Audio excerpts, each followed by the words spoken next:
Hola, buenas noches a todos. Mi nombre es Daniel Quimi Torres.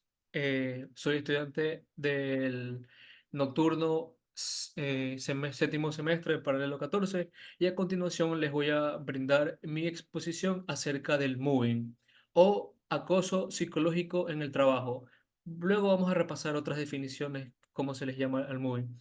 Pero antes de eso voy a compartirles un pequeño sketch y luego proceder a la explicación. El acoso laboral viene en muchas formas, colores y amargos sabores. Por ejemplo, una de las más graves, si no es que la más grave y con la que solemos relacionar más las palabras acoso laboral, es el acoso sexual. Y se cree que solamente llegando a este extremo se puede decir, alto ahí, te voy a demandar. Pero el acoso laboral también es... Jefe, perdón, pasé hace rato a tu oficina, pero me dijeron que estaba ocupado. ¿Cree que podamos checar los archivos de que...? Jefe, Oye, Fer, dime. ¿ya te supiste lo que andan diciendo de ti? Está ahí en el grupo. Como que se les ¿Qué? olvidó sacarte, se me hace. ¿Qué están diciendo? Andan diciendo que te comiste a no sé ¿Quién? quién y que... ¿Quién se Fue el inventó jefe. esto? Fue el jefe, yo lo Es, escuché de él. eso es una mentira. Porque para empezar, él tiene un gemelo y yo me confundí, así que me comí al papá. A ver, tú, ¿cómo te llames? Dígame, jefe, ¿ya quiere ver No, los no me archivos? interesa eso, te va a cambiar de lugar. Que me va a cambiar de lugar. Sí, órale, pero rapidito. ¿Pero por qué llevo Porque 5 quiero, años en el porque mismo puedo, lugar? porque soy tu jefe. Me gusta mi lugar. No me interesa lo que te guste o no, aquí Ok, se hacen las cosas sí, como yo está digo. bien. Venga para acá. Voy. ¿Por qué estamos yendo con el de sistemas y el departamento de ventas es allá arriba? Cállate los hocico y sígueme. ¿Aquí? ¿Es Sí, mi aquí nueva mero. oficina? Aquí en el closet. El acoso laboral viene... Muy bien, vamos a proceder con la exposición. El acoso laboral es producto de una mala gestión organizacional en una empresa. Voy a introducir con que las empresas, dentro de cada empresa, es fácil encontrar roces o discusiones puntuales entre compañeros y o superiores e inferiores, o si no, compañeros superiores e inferiores. Pero algo distinto es cuando una persona o un grupo de personas ejercen una violencia psicológica extrema, de forma sistemática, al menos una vez por semana durante un tiempo prolongado, sobre otra persona en el lugar de trabajo. En estos casos, cuando el acoso es sistemático, se le conoce como moving.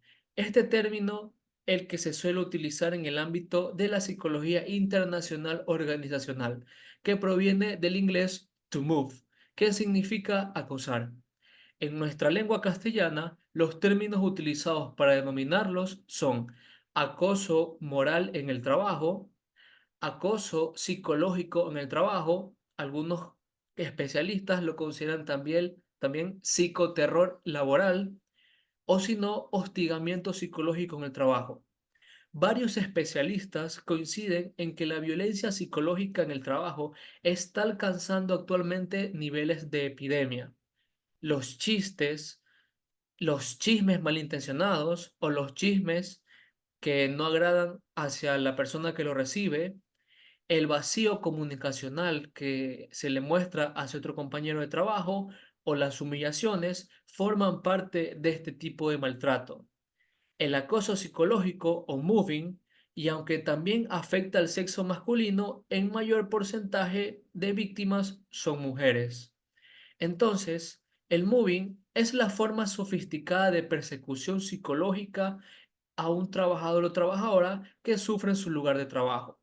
La sofisticación viene dada por las siguientes notas. ¿Y por qué utilizo la palabra sofisticación? Porque este tipo de acoso no es directo, es un poco más sofisticado, planeado, con bastante anticipación. Y vamos a abordar el por qué. Primero, porque este tipo de acoso tiene como característica la sutileza. No se trata de muestras de agresividad manifiestas constantemente a lo largo de la jornada del trabajo, sino en momentos puntuales de la jornada de trabajo. Pero, como digo, es prolongado y es progresivo. Se mantiene durante varios días, durante varios meses, pero no en varias ocasiones en la misma jornada de trabajo, cuando recién comienza este tipo de acoso. Segundo, la continuidad en el tiempo. Aquí vamos a abordar que el acoso psicológico en el trabajo es un proceso lento que se trata de desgastar psicológicamente a la persona que lo recibe.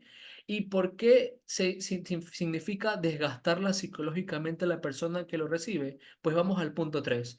Porque en la última instancia está la autoexclusión o el abandono del puesto de trabajo por parte de de la víctima. Es decir, una vez que la persona que se encuentra en total indefensión decide salir de su trabajo voluntariamente, tras haber sido arrinconada y sentirse inutilizada en su trabajo. Es sistemático, va directo hacia una persona clave. Y ya vamos a repasar por qué digo que es sistemático y va directo hacia una persona clave en el trabajo. Pero recordemos que la última instancia es que la persona se retire de su trabajo, que se bote del trabajo, producto del acoso que está recibiendo. Vamos a la prevalencia. El acoso psicológico se inicia con una serie de conductas que persiguen calumniar, ofender, ridiculizar y conducir a la víctima al aislamiento en el grupo de compañeros o compañeras de trabajo. Con el mantenimiento en el tiempo de esta situación, se busca desestabilizar y destruir psicológicamente a la persona y como indique, que esta persona abandone voluntariamente su puesto de trabajo, abandone voluntariamente su oficio y que sea retirada de la empresa. Esta es la vertiente más dañina y más tóxica de este tipo de acoso. Con respecto a las víctimas, la mayor parte de las personas que han sido objeto de acoso psicológico en su trabajo suelen tener un elevado nivel de ética, son honrados, son rectos, son autónomos. Hablando de las víctimas, repasemos. Una característica de las víctimas que sufren acoso psicológico en el trabajo es que tienen un elevado nivel de ética, son personas honradas, son personas autónomas, rectas, con iniciativa, con voluntad para trabajar, de alta capacitación y nivel profesional y son populares entre sus compañeros. O tienen alguna u otra característica que diferencian al resto. Por ejemplo, también las personas que sufren acoso psicológico en el trabajo también pueden ser débiles psíquica o físicamente. Y en cuanto al acosador, es decir, la persona que ejerce el acoso hacia la víctima, la personalidad del acosador tiene alteración del sentido de la norma moral, tiene ausencia del sentido de la culpabilidad, es una persona agresiva, es una persona cobarde, es una persona mentirosa, compulsiva y tiene una gran capacidad de improvisación. ¿Por qué una gran capacidad de improvisación? Porque muchas veces cuando se le detecta tiene esta verborragia de intentar persuadir a los altos mandos y hacer como si no haya ocurrido nada y es parte simplemente de la rutina entre compañeros. Esa es la principal justificación del acosador en el trabajo, que es parte de los compañeros, así nos llevamos, es una broma interna, son códigos internos. Sería lo mentiroso, compulsivo y cobarde que es el acosador. Entonces, suele tener también el acosador un complejo de inferioridad, que quizás no lo demuestra y no lo exterioriza, pero sí tiene rasgos indicados porque en algunas ocasiones lleva el acoso simplemente por puro entretenimiento. Y aquí ya se ven los rasgos personológicos de la persona que acosa, ¿no? Simplemente por puro entretenimiento, muchas veces esa persona ejerce un tipo de violencia psicológica en el trabajo hacia un compañero determinado. Entonces, ¿qué medidas los empleadores, es decir, la parte administrativa y superior del trabajo, puede intervenir para determinar un acoso laboral en la organización? Primero, se debe desarrollar una política clara contra el acoso. Segundo, se debe proporcionar formación a directivos y empleados. Tercero, se debe fomentar la comunicación abierta. Cuarto, se deben realizar evaluaciones periódicas en el lugar del trabajo. Quinto, se pueden tomar medidas rápidas una vez que se detecta el perfil del acosador. Y sexto, se debe brindar apoyo a las víctimas una vez que se haya determinado el perfil de la persona violentada. Entonces, veamos los grados en que ocurre el moving o el acoso psicológico en el trabajo. El primer grado, hay personas que reciben acoso, pero en una primera instancia ignoran las burlas e ignoran las humillaciones y son capaces de hacer frente a sus agresores, de defenderse. Sin embargo, no puede dejar esta persona de sentirse estresado, de sentir desconcierto, de sentir un tipo de ansiedad o irritabilidad ante lo que está sucediendo. Yo ya me defendí de esa persona, pero queda marcado a mí ese pensamiento de que puede volver a ocurrir. Ahora, en el segundo grado, ahí es un poco más sintomatológico.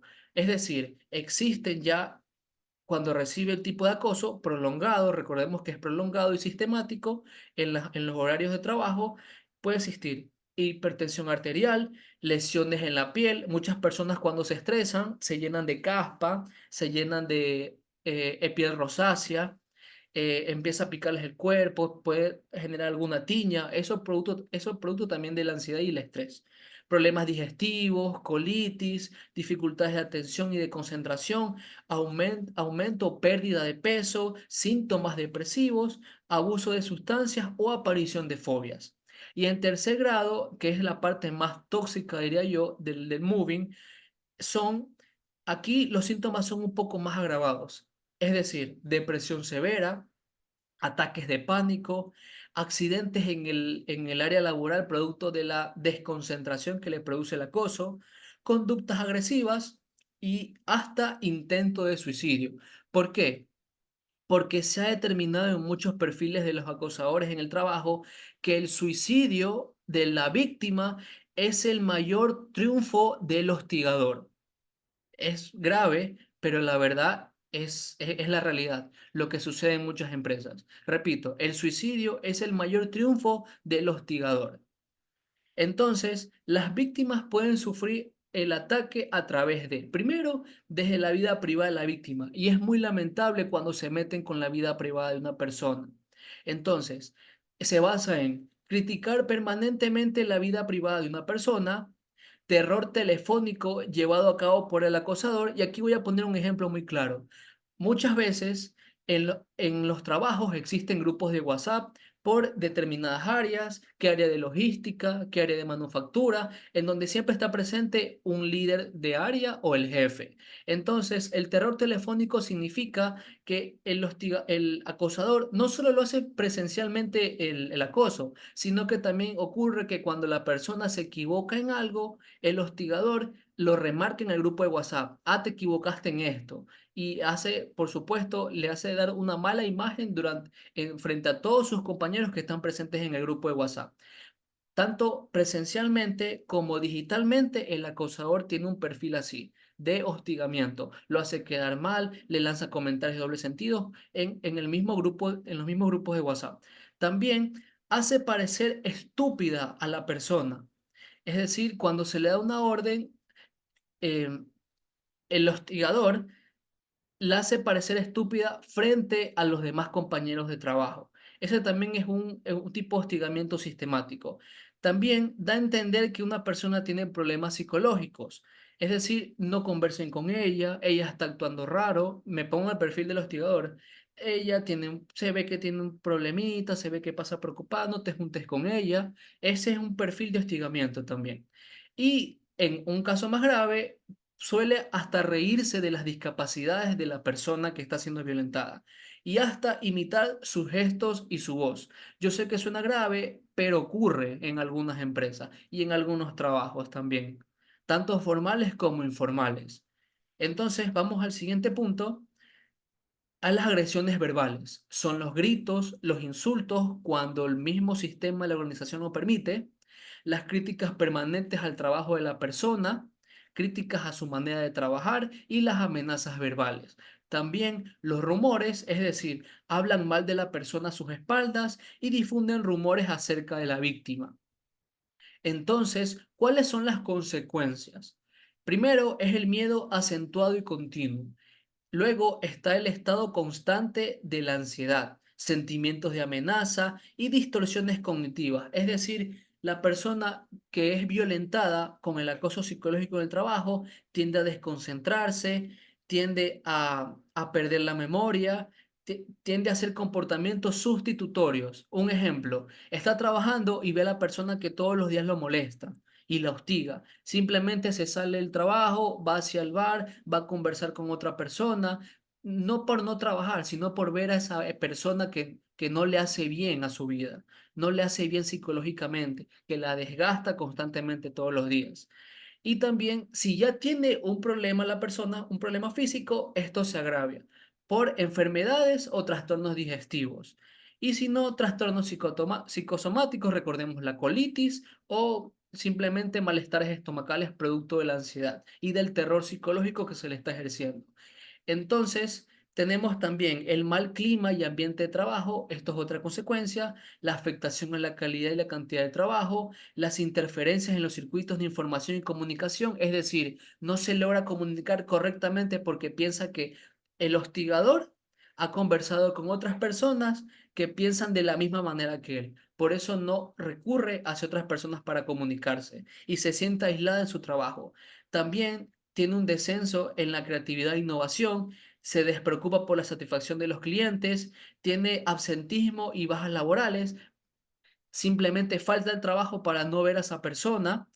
Y luego también tiene un aumento notable de las consultas al servicio médico, en un ideal de que en una empresa haya un departamento médico, pero generalmente sabemos que no todas las empresas lo hay.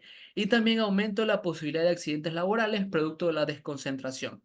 Luego, lo más grave es que una persona que está siendo violentada y acosada psicológicamente en el trabajo lleva todo eso a su hogar y es lo más grave y lo más tóxico de esta situación.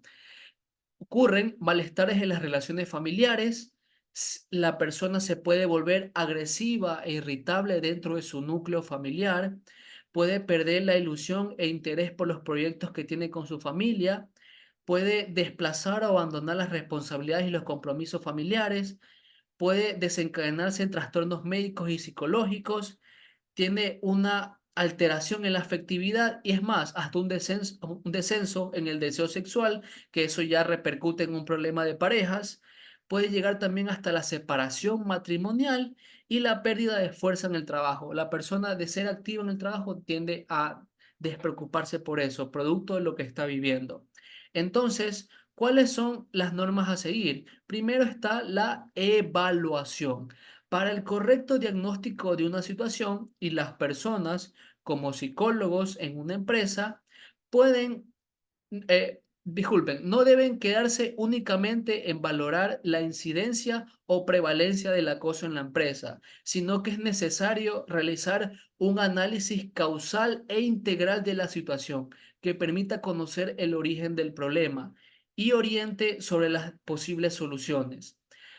¿Por qué motivo? A tal fin de recoger la información concreta sobre características personales del trabajador, el historial sociolaboral de la persona, el análisis y condiciones de trabajo de su puesto actual, la sucesión y frecuencia de los acontecimientos traumáticos y el origen del problema, las consecuencias físicas, psicológicas, familiares y sociales que tiene el abuso psicológico o el acoso psicológico en el trabajo.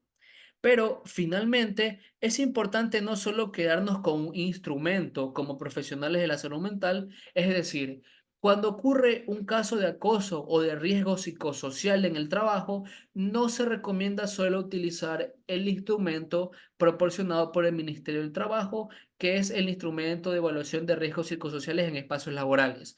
Son formalismos, pero aún así no solo se recomienda utilizar ese. Lo dirige el Ministerio de Trabajo, pero sigue siendo un formalismo solo de un instrumento. También, una vez identificado el problema, se puede utilizar, por ejemplo, el test 16PF, que mide la disciplina, la tolerancia y la flexibilidad ante el desorden en una organización y cómo esto repercute en la persona. Y en casos marcados, identificados de depresión, una vez que se haya identificado a la persona violentada, se puede utilizar el inventario de DEC para identificar la gravedad de la sintomatología depresiva. Y finalmente, quisiera indicar como resumen que las medidas preventivas pueden ser planificar y diseñar las relaciones sociales en una empresa, que exista la comunicación asertiva entre diferentes áreas, articular sistemas de presentación, acogida e integración de las personas recién incorporadas, porque recordemos que el moving se produce sistemáticamente hacia una persona diferencial, que de la nada, por cualquier hecho, por cualquier característica, se la hostiga constantemente para que pierda su trabajo. También crear una política de puertas abiertas que sea integral, redactar un código de conducta con sus correspondientes sanciones por incumplimiento, penalizar aquellas conductas que violen el código de conducta establecido por la empresa y crear un procedimiento en la empresa para solucionar los conflictos. Y no se trata de la típica mediación, no se trata de eso. A la violencia se la combate con sanciones y con penalizaciones. Recordemos eso. No se trata de mediar con el hostigador porque es una persona que ejerce violencia. Recordemos muy bien eso, por favor. La mediación se tratan cuando son otro tipos de conflictos en el trabajo, ya sea incomunicación, ya sea fuerza de trabajo, pérdida de fuerza de trabajo laboral, pero en este caso, cuando ocurre una violencia, no se trata de mediar, sino de identificar, penalizar y sancionar. Finalmente, y ya para cerrar, les puedo invitar a que si ustedes conocen a una persona que les haya comentado que ocurre un abuso psicológico en su trabajo, alguna amistad o hasta algún familiar, ustedes pueden recomendarle que se acerque ante la justicia a denunciar ese caso, porque si no, recordemos que el hostigador ejerce un poder sobre esa persona y eso es como un pulpo y como que con tentáculos que transcurre hacia otras personas en la organización. Muchísimas gracias por escucharme y les agradezco su tiempo. Y estas son las referencias para que vean que se usa Norma App. Muchísimas gracias y les agradezco su tiempo. Gracias, gracias a todos.